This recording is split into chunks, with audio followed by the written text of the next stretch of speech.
వెన్నుపోటు అంటే గుర్తొచ్చేది చంద్రబాబు నాయుడు గారు. చంద్రబాబు నాయుడు గారికి మరో పేరు అని చెప్పుకోవచ్చు వెన్నుపోటు. మరి ఈసారి జరిగిన సంవత్సరం క్రితం జరిగిన ఎలక్షన్స్లో ఈ రాష్ట్ర ప్రజలందరినీ ఆయన చెప్పినటువంటి అబద్ధపు మాటలతో ఎంతలా వెన్నుపోటు పొడిచారో మనందరం సంవత్సరం నుంచి చూస్తూనే ఉన్నాం. అధికారంలోకి వచ్చి సంవత్సరం గడిచిపోయినా ఒక హామీ నెరవేర్చలేదు, ఒక పథకం అమలుపరచలేదు. కనీసం నిరుద్యోగ భృతి అన్నారు, అది కూడా ఇవ్వలేదు. మహిళలకి గ్యాస్ సిలిండర్లు అన్నారు, అది కూడా ఇవ్వలేదు. వృద్ధుల పింఛన్లలో మళ్ళీ కోతలు. రైతులు సంతోషంగా లేరు, మహిళలు సంతోషంగా లేరు, మహిళలకి భద్రత లేదు. సో ఇన్ని రకాలుగా రాష్ట్ర ప్రజలందరూ కూడా ఒక అంధకారంలో ఉన్నటువంటి పరిస్థితి.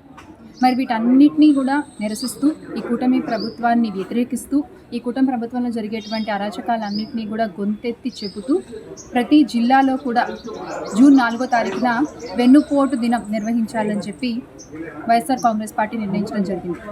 మరి ప్రతి కార్యకర్త కూడా మీ జిల్లాలో జరిగేటువంటి ఈ వెన్నుపోటు దినంలో పాల్గొని సంబంధిత అధికారులకు వినతి పత్రాలు అందించాలి అని మనస్ఫూర్తిగా కోరుకుంటున్నాను.